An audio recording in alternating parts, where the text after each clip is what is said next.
Rob here with SmileFix, here to answer another one of your questions.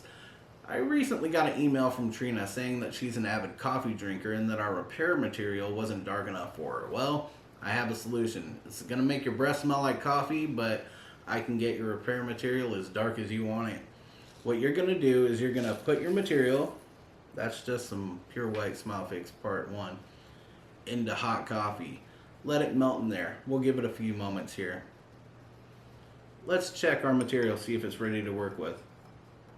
It's been about 20 seconds or so.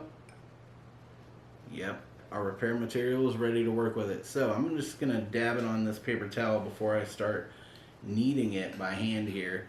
And what I'm going to do is I'm going to knead this material by hand to mix it up.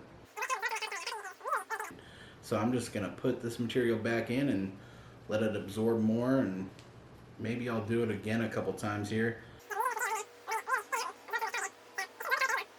And one thing I will tell you is that if you use this to make your repair material, your breath will permanently smell like coffee.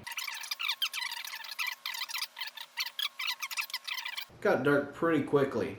You can do this a few times, and good luck to you. I hope you smile again with SmileFix. Oh no! SmileFix!